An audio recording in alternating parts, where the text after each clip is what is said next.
All right, and the one student who's doing the test, the rest of you can let him know if you can hear it. That's fine. I've already muted myself. So let's give us a second to spool. Yeah.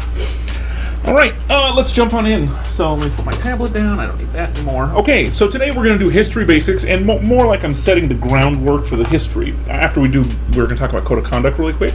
I'm going to set, like, what should you expect from this class as a history class? Especially we're doing modern Asia, right? How are we going to address the interesting issues of it? If you don't know anything about it, you'll find out.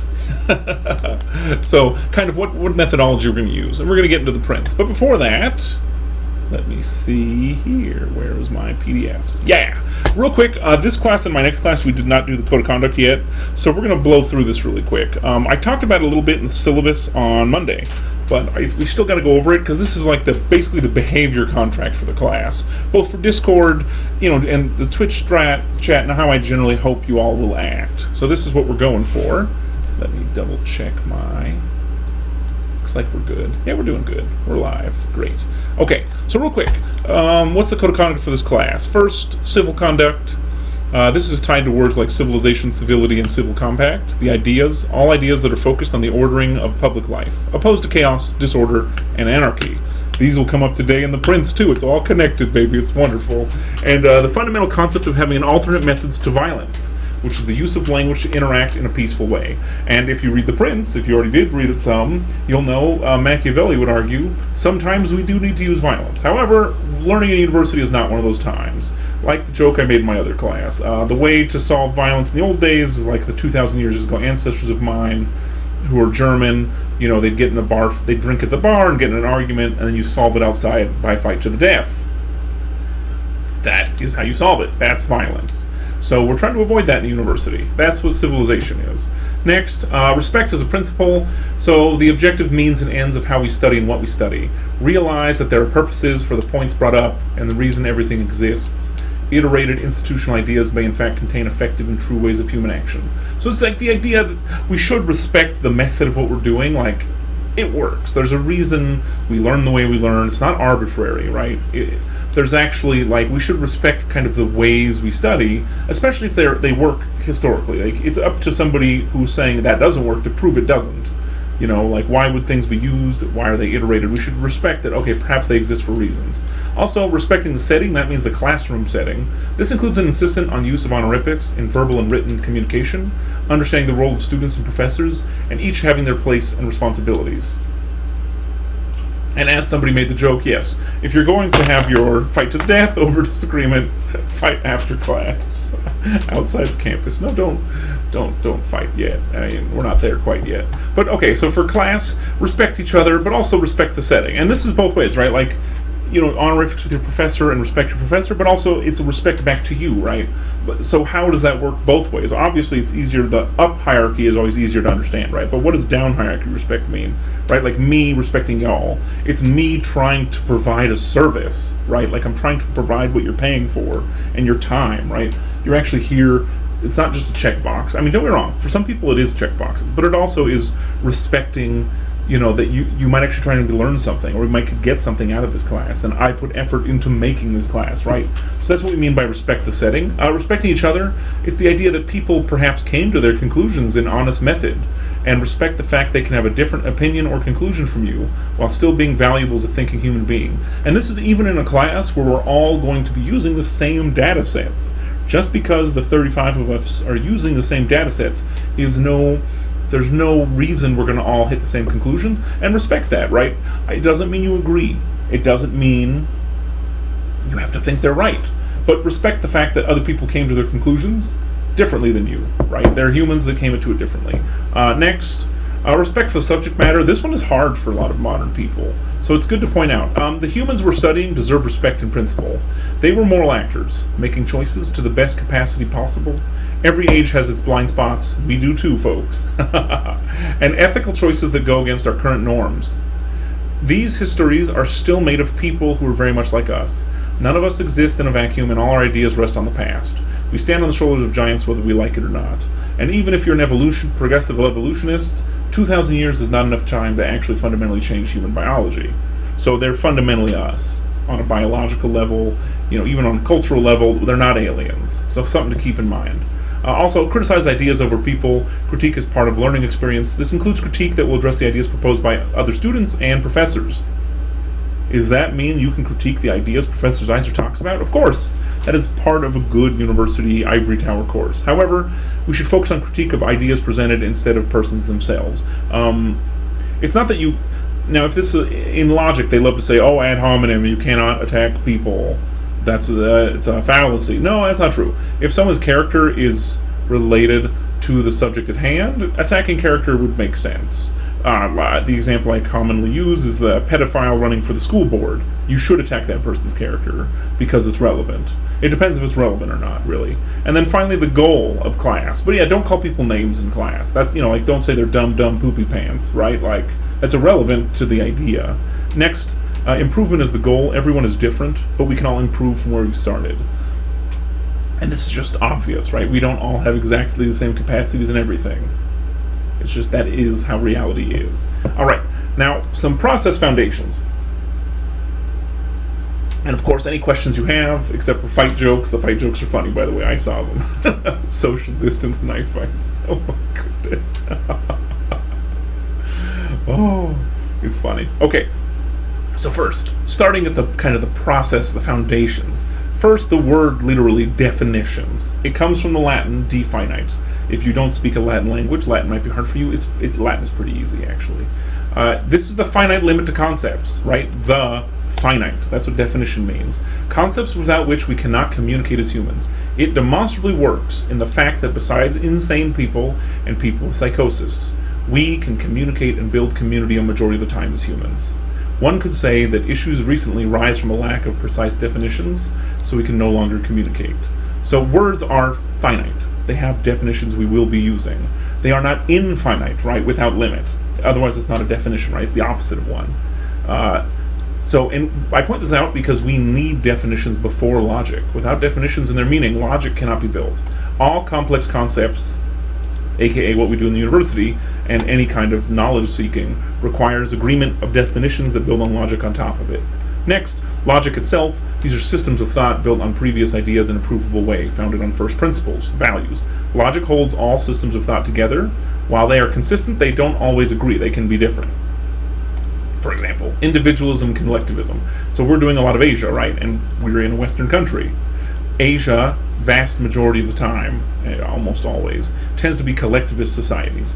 It's the focus on the group, the good of the group over the good of the individual. And the West tends to be individualistic. So focus, especially modern West. So the focus on the individual over the group. These are first principles that fundamentally change how you address everything in society, and it's something good to know the difference. So those are different first principles. Or this quote that I love from Bertrand Russell: "I like democracy, but I do not think everyone should vote." Right? There's a logic in this. Democracy only has a definition, folks. Demo, rule by, crassy, the people. Now you can choose what that rule by people means in execution, but the word itself has a meaning. So if you like democracy, you think everyone should be able to participate. So this statement is naturally contradictory. You have to change it, right? Like, I like oligarchy, rule by the few. So I don't think everyone should vote. That would make sense. So applying logic matters, but you can't get here without definitions. Next, knowledge. Knowledge is information that's true about reality and the nature of humanity and our existence. This is the function of academics. Search for knowledge must be built on logic. And finally, if we say knowledge is there, then something like objective truth, or the truth, is as close as we can get to an accurate reflection of reality, physical and ideal reality, being ultimate truth. Two different people could both lack the whole truth and may require more searching, right? Like two people might actually have incomplete conceptions of the truth, even though they both think they have it. And I said, without research for knowledge which leads to truth, there is no reasoning to do anything in university outside pure mind control, power, motivations, or politics, if you want to call it that. This is the reason we have logic. It builds into systems that can find truth in the universe regardless of field, and they are all built on philosophical assumptions. Otherwise, why look? This is kind of the underlying claim here. And again, no matter your discipline, you have to have a foundation in this. Think about medicine, think about mathematics, think about history, right? Any hard science. If you don't have these foundations, you can't do any work that matters, right? It's all just you making it up in an Excel file. So, next one. First principles of the university. Every university, especially Western ones, are founded on this. They posit that objective truth exists, we can know that truth, and that knowing that truth makes us closer to being good. If any of these are false, what we're doing here is false. Right? If we can't know objective truth, the other two don't matter.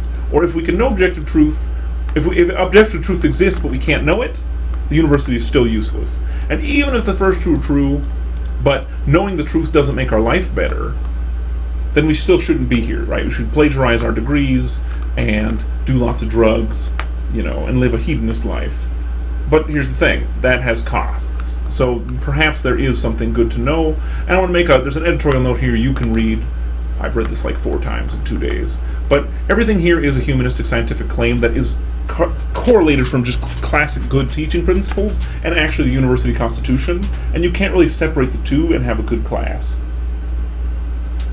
So this is the code of conduct. If you have any questions about it, now's the time to ask. Otherwise, we will get right into the prince. And I'll give you all 30 seconds while I drink my tea.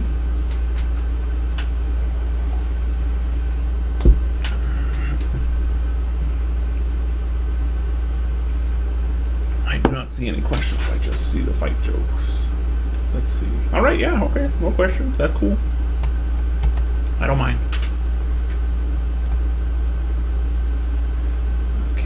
All right, since it doesn't look like there's any questions about that code, it is posted in the announcements tab if you're curious, if you forget it. But everybody's accountable to it. So let's get started, shall we? All right, so today, history basics and the prince. Now, what I mean history basics is me kind of setting the foundation of how this class is going to run. Now, why would I bring this up? Well, let's get into that. So first, this is a history of modern Asia. So there are issues with that history. What I mean is, if you know now, several people here are either Asian studies or Asians themselves or have an interest in East Asia or in Southeast Asia, because we've included Southeast Asia. In contemporary Southeast Asia, and contemporary means the times now, but there, right? There's a lot of issues with history. And issues, I mean, I'm soft walking the fact that people fight over history in Asia. Hard political fights. History is political everywhere, but East Asia and Southeast Asia, it's a full-time job.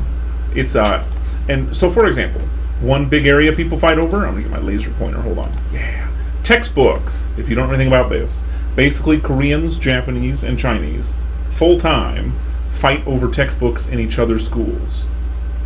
And they say why each textbook is bad. I can give you an example. Like whenever the Japanese government puts out a textbook, they'll say something about the Nanking Massacre, right?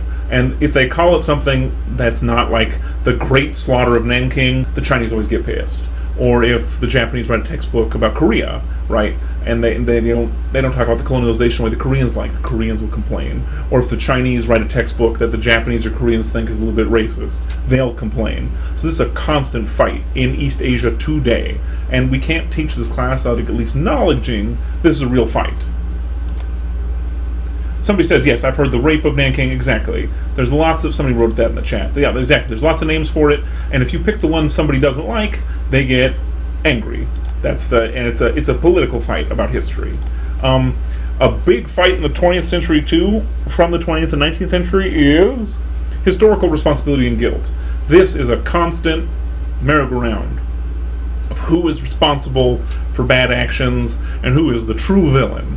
So this is made by every major country in Southeast and East Asia. Actually, pretty much everywhere in Asia. But we're focusing on the big areas of East Asia. And if somebody mentions, too, I've heard controversies of it being omitted entirely from Japanese textbooks. So yes, that is the big political fight in East Asia, right? People love to be like, oh, they admitted it. I'll tell you a secret, folks. As a hobby, I collect, when we get to Japan, I'll even show you, or maybe 20th century, I collect Japanese language textbooks. So far, every textbook I've managed to buy on the 20th century, it's there with pictures and stats. And it's some version of the rape of Nanking, or Nanking, the Great Horror, or something like that. So, but here's the thing. Is there one textbook that definitely doesn't have it called that? I'm sure there is. Is it every textbook or a majority of textbooks? You see the problem with this, right? There's a politics on just how we use language, and this is why definitions matter. Remember that thing we posted before. So historical responsibility and guilt is everywhere, and it's not just for the Japanese, right? It's for Koreans with their colonialization. It's for China with their loss of power over the last 200 years, and their civil wars and their warlords and the rise of Mao and their containment, right? Japan the same, right? Japan has their own things. Now, why would this be a big fight? Well, it links directly to this, which is victim status. If you can be aggrieved, you can be owed something. And what do you mean? Well, there's a couple things it does. The first thing it does is it gives you justification for something called casus belli. This is a Latin term that means like cause for war, or more something like a cause for just war. So if you have kind of this historical kind of victim status in East Asia, you can kind of use it for something. Well, you're like, what do you mean, Professor? I can give you several examples, right? Korea and Japan are fighting over islands right now, and so is Korea and China, and Korea and Taiwan, and China and everybody, right? People are competing for literally territory, using these kind of historical narratives to make a claim of ownership to the thing. And that'll be part of the part we address in the class, right? Like, how do you attribute this historically, right? Or who owns land, right? That's a great question too. We'll get into all those questions as we go. But today, in the politics and the life of East Asia, these are real issues. I even left some out, right? Like Japan and Russia have land disputes. Literally at the end of World War II, Russia just took Japanese territory and sat on it for 80 years now. So whose land is it, right? So this is a thing that goes throughout all the history of Asia. So now I'm going to point out something that's just reality. Basically, for the big three players, and I added fourth for Indochina, it all counts on where you start, what the answer to this question is. So for example, if I start in 1910, for Korea, Korea is definitely a victim. What happened in 1910? We'll get there, but it was the annexation of Korea by Japan. Right? So if I start in 1910, Korea is definitely a victim. If I start in 1945, there is an argument made in Japan, and that's historically, it uses proofs from history. If you start in 1945, if year zero is 1945, Japan becomes a victim. Why? What happened in 1945? Japan got nuked. 2 of their cities were nuked. Hundreds of thousands of people died. And so Japan has a claim to victim status too. And somebody mentions the bombings. What was that? Bombing and occupation. Yeah, but even before bombings, this is not even counting the fire bombings or the occupation, right? Just that one thing, and there's a claim, right? Suddenly now there is a claim for Japan to have some type of status, right? And then for China, we can start the 1840s, which is what we're actually going to cover in class, right? If you start Chinese history at 1840s, that's the first Opium War, which we are going to talk about. If you start history in 1840, suddenly China is the victim. Does this make sense? So it's all about when your year zero is. And then even for Indochina, you can start this in the 1850s, 1860s, or the 1940s. And then Vietnam becomes, or the Indochina as a whole becomes, they suddenly have this victim status and this ability to claim, I am aggrieved. So the point of this, I am not pointing out and saying, I'm telling you which one has the biggest. All I'm saying right now, because it's the beginning of class, all of them have a claim. It doesn't matter how dubious you personally think it is, all of them have it. I'm pointing this out because it's good to realize this. There's a lot of nationalist and patriotic and political sentiment tied up in these for a lot of people. And people in this class, right? Like if your family's Korean or Japanese or Chinese or Vietnamese, you have an opinion on this, I'm sure. You probably, if you're Vietnamese, you have an uncle who fought in the war. If you're Chinese, some member of your family at some point became a refugee or you're part of the diaspora. If you're Japanese, everybody was affected by World War II. If you're Korean, there's a good chance your grandparents or great-grandparents speak Japanese fluently. Why would that be, right? So this is eminently part of people's lives today, so it matters. Now, I can't promise you that I will give you the answer you want. I can't promise that. What I can promise is I will give you the pros and the cons, the goods and the bads. I will try to teach the history as straight-laced as I know how, so we can kind of hear each story. Does that make sense? So you can get the data. I'll try to fairly represent each set of national stories, so you, for yourself, can start to try to make conclusions. That is the goal of this class. I want to give you data. I want you to know what happened, and I want you to be able to look at it and analyze it. That's the dream. I'm not, my best dream is to try to not be partisan, right? I don't want to pick a team. Like, obviously, Professor Zeiser speaks Japanese, so he picks Japan, yes. No, that is not the goal, right? I want to represent these occasions and the humans in them. It goes back to those principles we just talked about, right? Respect these people existed, and these people were trying to make choices, and people died, and, why did people make these choices? All of that I want to get into in this class. So my goal is to represent these fairly. This is the third time I've taught this class, and I think in the past I've done pretty good, and of course, like I said in my somebody wrote a question and I answered it, but my goal here is to represent these as fairly as possible. So if you have a special knowledge or connection to any of these areas, just like my syllabus and my code said, if you ever want to ask me about it or think I left something out, come to my office hour and talk it over with me. I'm happy to. And generally, some of the best kind of tangents, I'll call them, in my class is when a student asks a really good question and I have to go look up some extra data and we have an extra 20 minutes where we talk about it. So I encourage you all to be actively engaged with it as we go through. I got a couple questions, and this is the perfect place for questions. There's only one. Somebody says, is it okay to say that I think because of this history Asians are extremely exclusive or maybe even racist? I mean, I can't tell you what to think, right? You can think whatever you want. But do Asians have heavy in-group preference in Asia? Yeah. I mean, it's just, it is, right? So it's a thing. Now, again, this is why we're going to get into definitions, right? So remember, like even the word racist, this is why this word is weird. It's a brand new word. What I mean is, I'm a historian who's I'm teaching classes this semester that span the last 1,500 years. That word didn't exist before the 1950s. Like, people didn't use it. So that word is one of the most misdefined words in the English language. So, it depends what you mean by racist, to say if they're racist, but many people in the chat are agreeing with that statement, right? So we're going to get into it. I have a whole slide on it of what does it mean, how do people use it, what does it actually mean. I'll even give us a dictionary to use. But yeah, somebody says, if you talk a lot of Chinese grandmas, they're really, this is a quote from chat, they're racist towards Japanese people, ha ha ha ha. And then somebody else says, let's see. But yeah, somebody says it's tied to history. Exactly. This is all tied to history. It's tied to, are we even using words correctly? We're going to get into all that, folks, I promise. As it comes, we'll address it, right? This is going to be exciting. And again, several of you in the chat are noticing, oh, this is edgy. Yes. And the funny part, I think this is what makes me decent at teaching this class, right? I'm less partisan. It's not that I'm not, but I'm not exactly on a team, right? If I was Japanese or Vietnamese or Chinese, or Korean, it'd make it more this professor's, he's skeptical. Somebody says, I noticed it left with younger people. I wonder, though, right? My question I would love to interview these old people now when they were young, and I wonder if they had different opinions. I don't know, right? Because people change with time. That's the thing you got to realize, too. Do people always stay the same? Somebody mentioned citizenship in Korea, right? East Asia has blood-based citizenship. Spoiler, everybody. The world has blood-based citizenship.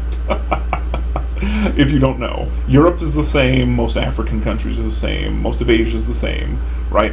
But I could go back to Scotland. I'm half Scottish. I'd go to Scotland probably to get a passport, right? I have never been to Scotland, but, I am Scottish. You see the thing?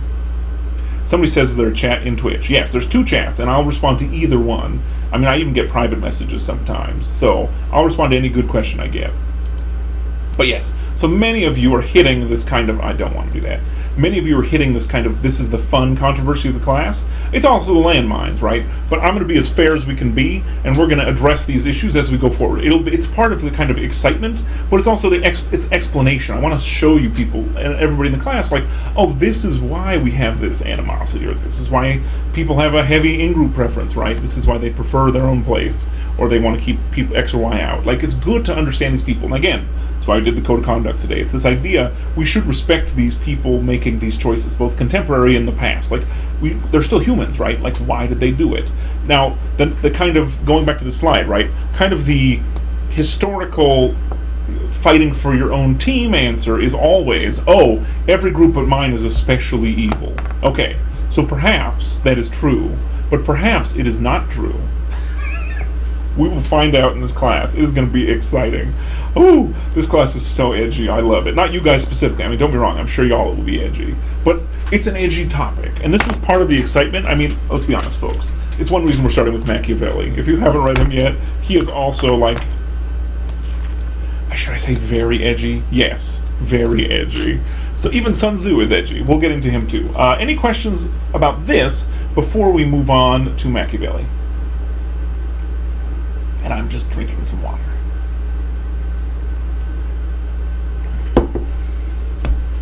Funny part, somebody says he is so edgy.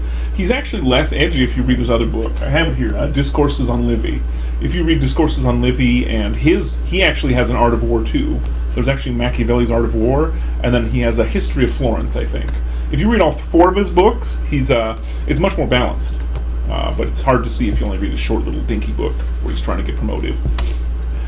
All right, great. So that's my little spiel to get us started. I acknowledge all this controversies here, and it's part of why I planned this class. And actually, it's one reason I've written Indochina into the class. The last 2 times I taught this, we did not have Southeast Asia as its own section, and now it is. So I'm slowly expanding the reach of this. So it's part of the exciting part of teaching a class multiple times. All right, if you have a delayed question, feel free to type it in either chat. Otherwise, we're going to get into Machiavelli.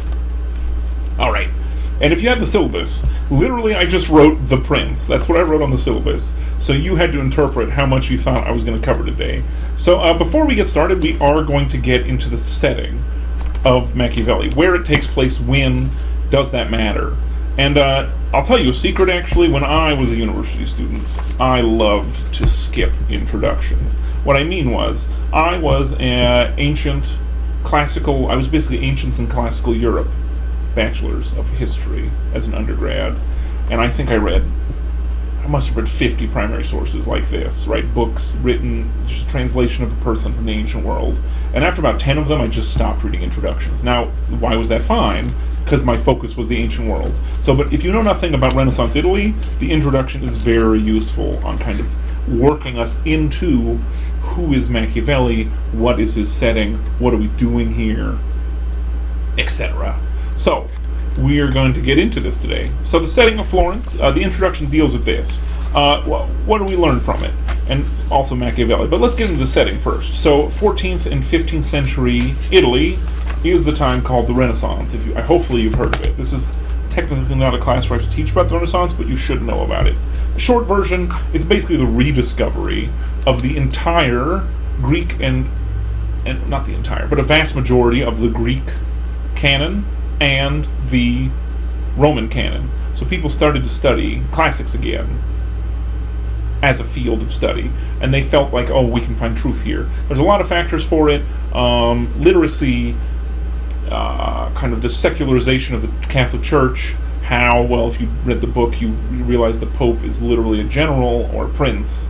So, literally becoming a secular power secularized the church. There was also the fall of the Eastern Romans, so a lot of Roman documents fled from the Greek half of the empire and went to Italy.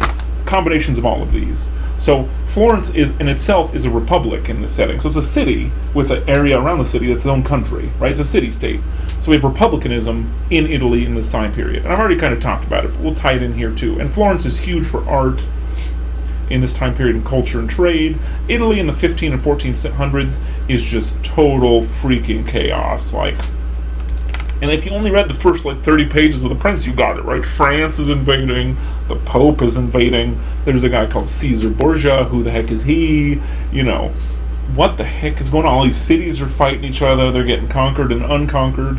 So Italy in this time period is nuts. The 14th century is mostly Italy fighting with itself. The 15th century is mostly Italy fighting with everybody else. And sadly for Italy, from the 15th century to the 19th century, Italy basically becomes a playground of bigger European powers. Until the 19th century, when it becomes a country, kinda. When I say kinda, if you go to modern Italy, they see themselves as many distinct countries. Just if you don't know. So a lot of these subdivisions we have from the Renaissance still exist today. All right, so learning and politics. I already mentioned a bit of this, but learning in this period shifted heavily from which I'd call ecclesiastical learning. So church learning to more of a classics learning, which implies also more practical learning. The church's number one focus was literacy. Why? Universities were originally designed to train priests and philosopher priests. And over time, nobility started joining the universities and education, and then right around the 14th and 15th century, the government realized having government workers who can read is pretty sick and do math. So then they started to ask for like civil workers to start learning, and then it kind of spread to everybody. Like literacy and the printing press and everything started to spread it all out.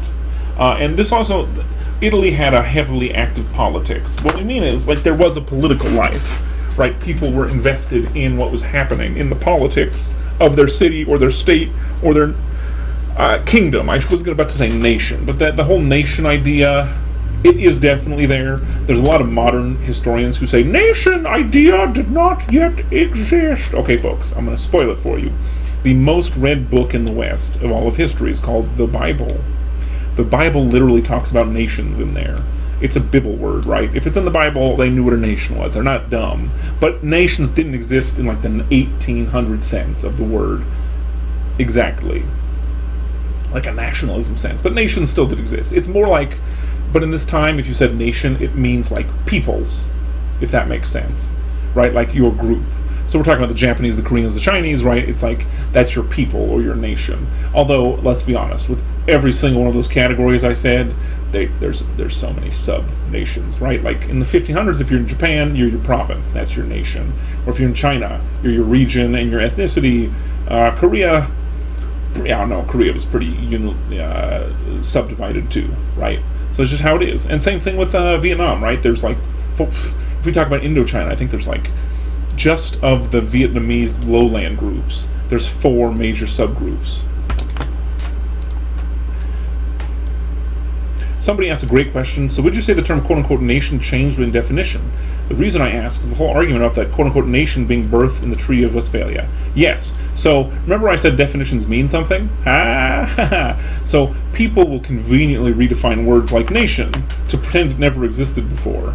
So all the Treaty of Westphalia did, if you've never heard of this, it's the institution of our current system. Which means, at least hypothetically, you act like each nation is equal, even if in fact it's not.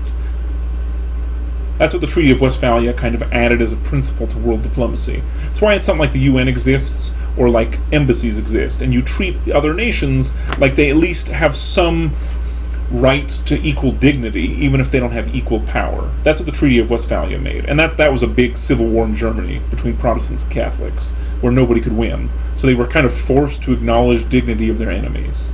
So that birthed the modern diplomacy system, but not the modern nation system necessarily.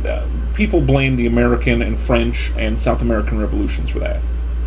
Although that's more poli-sci or nationalist theory, but I have a class where I teach that, so I just happen to know it. It's before our time, let's just say that. If we're in the 1500s, we're not quite there yet. I'm really good at getting distracted. Thank you for good questions. Fantastic. Okay, let's keep going. Republicanism. This is also the age of republicanism, and really for the first time in probably 1,500 years in Europe. What does that mean? Republicanism is the idea of government by citizens. Normally appointed government, not direct government. Right? It's not democracy. It's not ruled by the many. It's whoever the citizens are in a city, they have some way of participating. And republicanism comes from res publica, right? The peoples of Rome. So it's a limited set of people who are citizens, but they're all expected to be part of the, what would I say? Part of both the voting bloc, but also you're also part of the duties. Like they mention in Florence, they actually picked roles by lot, like the ancient Greeks did. So it's duty and responsibility and rights all together. That's what republicanism is. And limited. It's inherently limited, right? Who is part of it? It's not an open like modern, like America, where you can just like sign up to be a citizen. It's not like that. And like we already talked about, I talked about them out of order. Return of the Classics was a big part of this period, and Machiavelli was a big part of that too. His biggest book is literally called Discourses on Livy, which is, he gets an old Roman political author and then riffs off it to write a whole book on political science and representative government. We will refer to that. I've read it and I teach it in another class, but I didn't make you guys read it. It's probably a slightly better book, but it's less edgy. So as we go through the semester, though, I will refer to it to kind of make Machiavelli's theory we use in class a much more full theory. It'll be fun. All right, and Machiavelli's reputation. He was a Republican bureaucrat, actually, who served his city. That's basically what we gotta know. He's very literate, very well read, apparently good at his job. And one of the motivations for the writing of this book, if you read the intro, right? He's trying to get in the good graces of basically a prince. He's like, hey, prince, I know I opposed you, but I'm really good at my job. You should hire me. And finally, the biggest knock against Machiavelli is basically this book is quote-unquote practical politics over ideals. And our introduction writer loved to riff off that. Who was our introduction writer? Let me quote the person directly. Anthony Grafton. I'm not sure who he is, but I'll quote him. Anthony really likes to say, like, unlike those stupid idealists before him, he was pure practicality. Now, that I don't know if that affects Machiavelli as much as it shows us about Grafton's opinions. Does that make sense? Grafton's probably something like a materialist, which is why he loves it. So, we'll get into my opinion about that too. And I say practical politics over ideals question mark, because just because the introduction writer says it, does that mean it's necessarily factual? No. And we'll get into that today a little bit. And if you haven't checked your clock yet, we only have about 20 minutes, so we're not going to get that far. So if you didn't get a chance to read, great. Okay. And let's see if there's any questions. I need a sip of something anyway. Somebody asked about the... oh, great. There's no questions. I'll give you guys 20 seconds to ask. Our stream delay is... I think we're like 10 seconds. I just did a test. Let's see. All right. That's not so bad. It's 5 seconds. That's a pretty good stream delay. All right. So I don't see any questions. We're going to keep going. PowerPoint. Here we go. All right. Let's get into the meat. And if you notice, Machiavelli has really small chapters. I mean, this book is, 80? You can hear my copy in front of me. Less than 80 pages. It's wonderful. I love nice, dinky books. Somebody says.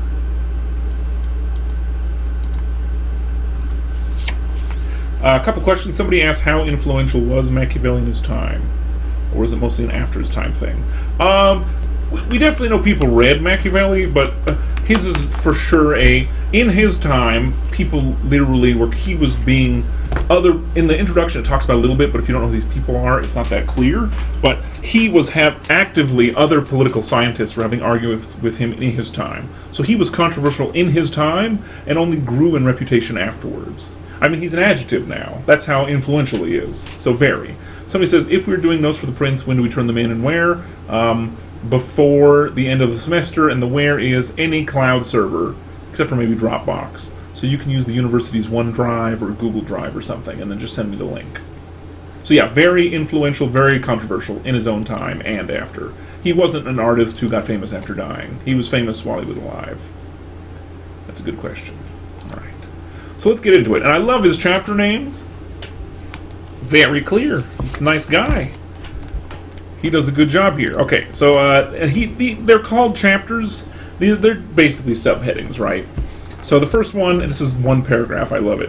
It's how many kinds of principality are there, and the ways in which they are acquired. That's what this book is talking about, right? So we're going to get into the types of principality. What are they? There is either republics or principalities. Principalities are hereditary, with their prince's family long established as rulers, or they are new.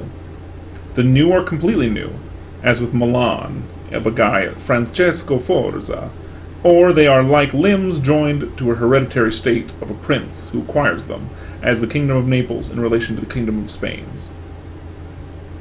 And dominions so acquired are accustomed to be under a prince, or used to freedom, and we'll get into that more as we go. Alright, so hereditary principalities. Real quick, again, one of the jokes I made about definition. Hereditary, what does that mean? Hereditary is in the family, right? So hereditary principality is when you pass it from like prince to prince, or prince to princess, or king to king, or queen to queen, or whatever combination. Depends if you're doing Salic primogeniture or not. If you don't know what primogeniture is, you need to study more medieval stuff. It's great. And he says right away, I will leave out any discussion of republics, since I discussed them at length on another occasion. So after we do the Prince, as we go through the semester, I will bring in some of his views on republics. I might even scan a chapter or two at the library so we can read it. But I'm not going to make you guys buy the book. So this book is focused on principalities. And principality is just any kingdom ruled by a prince, a.k.a. an absolute, or it doesn't have to be absolute, right, but a hereditary ruler. That's what we mean. Non-elected, right? Although in the book he even talks about constitutional principalities. Those exist. So you can have an elected hereditary prince as well. And then he says here, I say then that in hereditary states accustomed to their prince's family, there are far fewer difficulties in maintaining one's rule than in new principalities. Having a tradition of ruling makes it easier. I'm sure you're shocked. And one nice thing about him, he always gives examples. And one reason I picked this translation, it has two really useful things. First, in the back, on 86, it has a glossary of proper names. So all the people he makes allusion to, who you should know and don't, we can now gain some culture. You can now figure out who these people are. He explains, and the translator includes their life story and some background, which is very useful. And it also has great footnotes. So, like, for example, here he mentions, in Italy, for example, we have the Duke of Ferrara. He could not withstand the assaults of the Venetians. And on the back, it tells you who he is, right? The Duke of Ferrara is Machiavelli is conflating two rulers. So he's clearing it up for us. So, but we learn a little bit. It's easier to hold an old province than a new one, because you have tradition behind you. Obvious. It's almost so obvious it doesn't matter. And then we have this one. This is fun. A lot of the book is about these. Composite principalities. What is a composite principality? It's holding another state when you already are a prince, right? So I'm a prince and I conquer, let's say, a city of Italy, and you hold the other state. And then this is where we're page 8, but I think we literally started on page 7. Yeah, so the first page in, he's already giving advice. So this is, I conquer a new state. How do I hold it? I love it. He's very practical. These are the ways you can hold a province. You can live there in person. So if you're the prince, you move to another province. Or you can establish settlements of your people, colonies. Or you can garrison troops. These are the only 3 ways to hold land that is not yours by language and custom. Both is important, by the way. So remember we say, your people? This is that word where I said earlier there's that biblical term people. Whenever you see people in Machiavelli, think people/nation. It means people who have the history with you, same language, same culture, and in this time, we're pre-Reformation, so we don't have to worry about religion yet. But religion would also be part of this. And religion will come up a bunch. We'll talk about religion in Japan, and religion in Korea, and religion in China, and religion in Indochina. It's going to matter. So firstly, you live there. And why? He mentions this. Let me find the exact quote. The prince is... I'm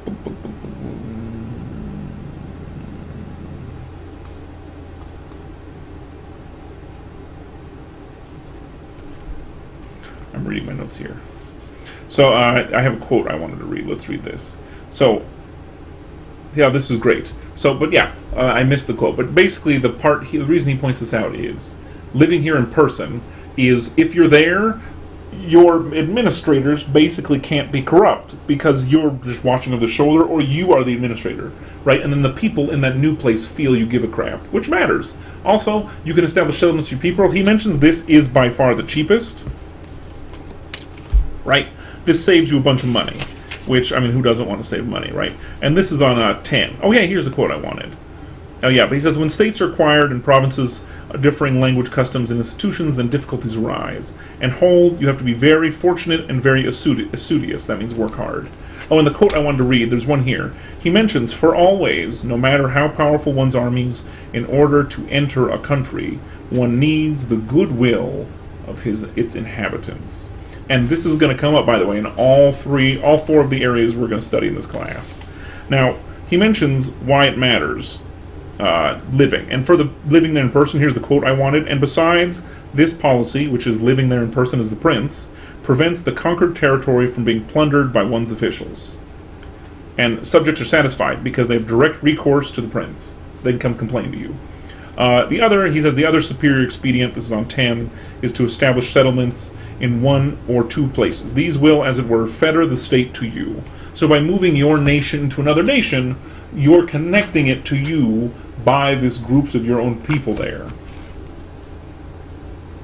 And he mentions the kind of cost benefit here. Settlements do not cost much, and the prince can found them and maintain them to little or no personal expense. He injures only those from whom he takes land, and houses to whom he gives new inhabitants.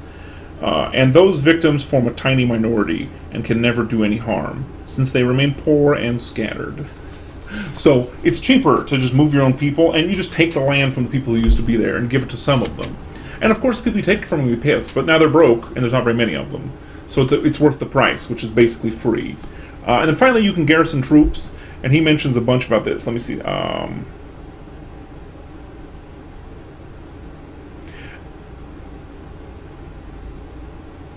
Where is this?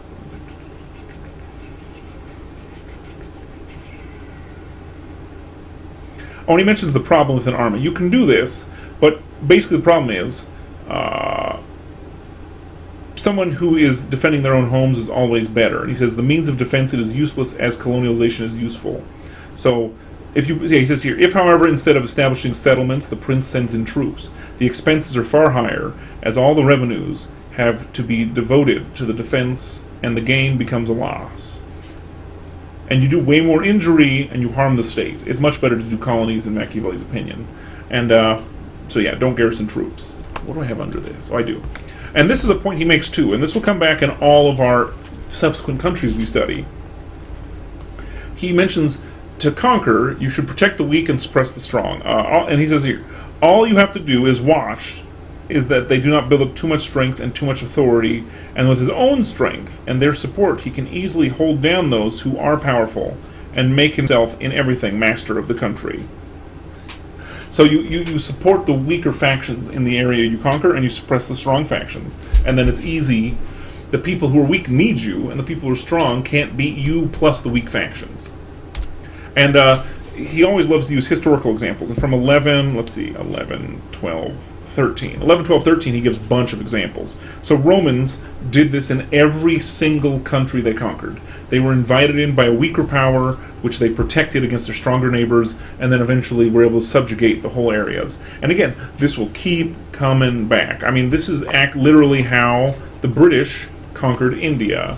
And I'm sad we don't have an India section in this class, but how did the British conquer India? Basically, the British had one city in India for trade, and then slowly they'd get sucked into the fights of their neighboring principalities, and they'd keep defending the smaller guy and helping him beat the big guy. But once you beat a big guy, somebody has to get their land. So eventually they'd slowly conquered all of India by fighting with their allies. Whenever they beat somebody, they would get the land. So within 50 years, this company was controlling 2/3 of India. All right, let's see some questions. Somebody asks, basically you understand the conquered people's desires and expectations, right? Yeah, if you live with them, and even more important, you'd understand them better, and they can see you kind of give it, are concerned with their well-being, and also they can come directly to you with complaints. And somebody said, would you be able to say the page numbers and the quotes are from? I will when it's relevant. But yeah, the subsections should also give you a major hint. These sections are only 4 pages. So, if you can pay attention to that, that's also helpful. Okay. Any other questions? Let's see. Looks like no. All right. I'll give it a quick sip, and we'll keep going. We got about 8 minutes. Maybe one more slide. Oh, that's wrong. Oh, great. We got some pictures. Yay, Italian city pictures. Surprisingly, haven't changed that much in 500 years. Okay, so let's keep going. Principalities under their own laws. So we're moving on. Where are we? Oh, I love this too. I almost skipped this quote. It's a great quote on the Romans. He says here, so Romans saw when troubles were coming and always took countermeasures. They never, to avoid war, allowed them to go unchecked. Because they knew there is no avoiding war, it can only be postponed to the advantage of others. So he's pointing out a thing about politics, right? And this is why people don't like his book, right? If you're a bit pacifistic, you might not like that. If you see a problem happening on your borders and you ignore it, it's only going to get worse, and you're going to have to fight in the end eventually. Humans, to quote Patton, a famous World War II American general, he said, Americans love to fight, humans love to fight. Humans fight. It's what humans do. You cannot avoid war. It is an impossibility. And anybody who says, Professor, we're not in a war right now, there's people in this class who have spent their whole life in a war almost. If you're 19, you've spent your whole life in a war. What the heck is that? I remember when we weren't at war. Many of you do not actually remember a time when the United States was not in a war. Humans love to fight. We're always fighting. So it's always better for Machiavelli and the Romans to preemptively fight. That's always a better solution. And that's from section 3, one of his examples. And he also gives an example of the French, who also do it wrong. But I'm skipping the French example because I prefer the Roman ones. Personal preference. All right. Now, principalities under their own laws. Let me get to this one. Nope. Nope. Did I skip 4? Why did I skip 4? I don't know why I skipped 4. I'll mention it. Section 4 is interesting. It's why the kingdom of Darius, conquered by Alexander, did not rebel against his successors after death. I skipped it because it's just a historical example, but it's a good one. Basically, the Greeks, a long time ago, in the classical world, the Greeks conquered all of East. They conquered all of Persia, Asia Minor, Palestine, Egypt, all of it. They conquered it in like 2 years. And they didn't lose it for 300. And he goes over why. And basically there's 2 kinds of like kingdoms. There's either kingdoms with an absolute ruler that makes all the choices, or a kingdom with a ruler and a bunch of aristocracy. And so basically one is harder to beat, which is the absolute ruler. But once you beat him, it's easy to control, because all the people have been trained to do whatever the authority tells them. And then the other kind of kingdom is where you have very diffused authority of aristocrats. And that one's easy to beat and almost impossible to hold. And that distinction matters because it'll come up in this chapter. But it's an interesting example. So I'd take a look at 4. But yeah, it's very interesting. So 5, principalities under their own laws. And he talks about the 3 ways to hold them. So this is basically, if you're not Darius, and he mentions the other place that would happen is the Turks. The Turkish, the Ottoman Empire had very top-down administration. So if you were ever able to beat it in a war, it would be decently easy to manage. Now he mentions, what about the opposite of that, which is what Italy is, which is what he calls principalities under their own laws. He also mentions France is very much like that. So there's 3 ways to hold it. So if you conquer a place that has long traditions of its self-rule or loyalty to their own families, how can you hold them? He says there's 3 ways. And I'll give you these 3 ways. Here we go. First, devastating them.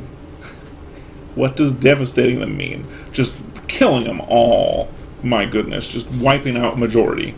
Next, by going and living there in person. We've heard that one before, right? So you could just move there. Thirdly, by letting them keep their own laws, exacting tribute, and setting up an oligarchy, which will keep the state friendly to you. And he adds a little bit here. In the last case, the government will know it cannot endure without the friendship and power of the prince who created it, and so it has to exert itself to maintain its authority.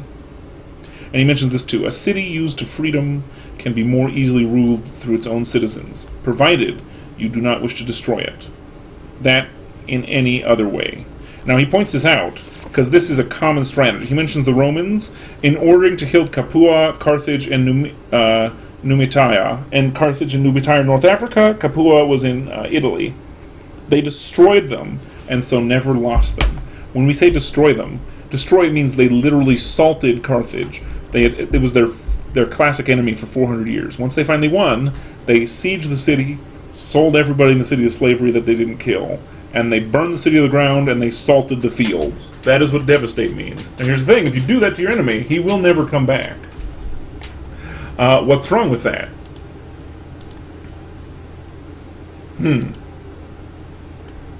You know, one could argue there's a humane issue there. And Machiavelli argues effectiveness, right? Does that work? Yes, it definitely works. The morality I will leave to you guys for later, and when we get to the end, we'll have some discussions. All right, so those are his kind of principles. And I have a quote here I like. Oh, it's for the next section. The next section, principalities acquired by own arms. This is also a category. He says, no one should be surprised if when discussing states where both the prince and the constitution are new, I shall give the loftiest examples. And then the quote here, he says, so a prudent man must always follow the footsteps of great men and imitate those who have been outstanding. If his prowess fails to compare with theirs, at least it is an air of greatness about it. So if you're going to conquer something, at least try to copy great men. And that will help you doing it. And then he goes into, when there's two ways to conquer a principality, but the most effective way, in his opinion, is this one. So basically, you mostly do it by your own ability and a little help of fortune. Now, fortune means luck, right? And the kind of the movement of history.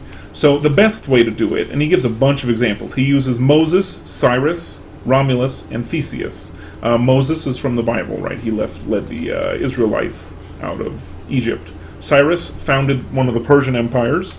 Romulus founded Rome, and Theseus was a famous Greek. And he gives all of their stories in the 20, 21, etc. How it's always better to have good timing, but like some good timing, but mostly ability. That is the better way to do it. And that's what it means by your own arms, right? So you and your soldiers conquered a principality. It is by far the best way to do it, but it's the hardest. He basically says that's where you have like a really sharp challenge, right? To win is quite difficult, but why is it good? Once you get it, you'll maintain it easier. This second category is much harder. If you gain your principality by fortune, you're lucky, or foreign arms. This one is the opposite. It's really easy to gain, right, very gradual, and then the difficulty is a huge spike. Because now you have to hold it, and everybody knows you just have it because you're lucky. Where's the quote here for this? This is also the case of those who, being private citizens, became emperors by corrupting the soldiers. Such rulers rely on the goodwill and fortune of those who have elevated them, and both these are capricious, unstable things. They do not know how to maintain their position and cannot do so. They do not know how, because unless they possess considerable talent and prowess, private citizens are incapable of commanding. They cannot, because they do not have loyal and devoted troops of their own. And he says here too, again, governments set up overnight, like everything in nature whose growth is forced, lack strong roots and ramifications, so they are destroyed in the first bad spell.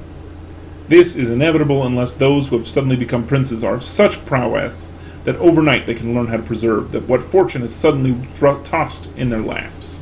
So gaining it suddenly mostly means you'll lose it. Just a historical example. So it's basically easy for you to take it and really hard to hold it. And it's quite uncommon for you to do so. And there's an argument here too, something about basically money and fortune are fickle. Money is, for Machiavelli, is not a determining factor, right? Things like loyalty are much more determinant. Now, why would I point this out? Well, if you're a materialist, you wouldn't like that. Machiavelli mostly thinks the non-physical things are more important, like long-lasting relationships, loyal soldiers, actual ability at ruling and leading. And then he gives a couple examples. This is where you get into some of his fun contemporary politics. He talks about Alexander IV and, where's his name? Cesare Borgia. Now, if you don't know who these guys are, he heavily implies, let's see, this is 24, 25, 26, 27. He tells their story. Now, if you didn't read the footnotes, so you don't know who these people are, I'll explain a little bit. Alexander IV was a pope, a Catholic pope of Rome, and Cesare Borgia was his son. Now, if you don't know anything about Catholics, you might wonder, Professor Zeiser, I thought Catholic priests were celibate.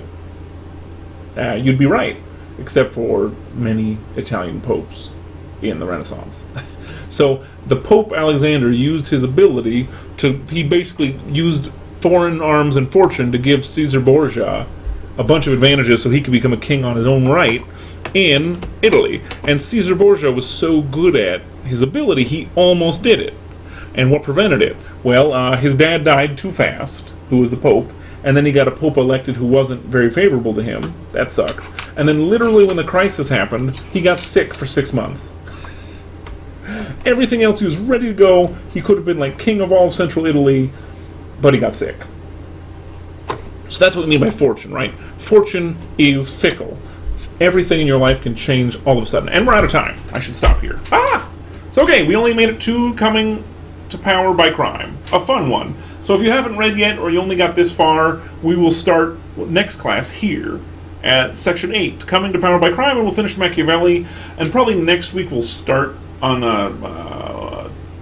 Monday, we'll start Sun Tzu. We'll probably do his intro, but I don't think we'll get much further than that. And that's why we have some fudge in the schedule. All right, we're 3 minutes over. I apologize, folks. I'm getting into it. Telling the Pope story is always fun for me. So we'll start back with Alexander and Caesar Borgia, and then we'll keep going. So besides that, thank you all for listening. It was great being with you today. I will see you all either next class or next week. Some people are actually in my next class. But besides that, be free. Have a great day. I'll see you all soon. I need to refill my beverages. Have a good one. Stop streaming.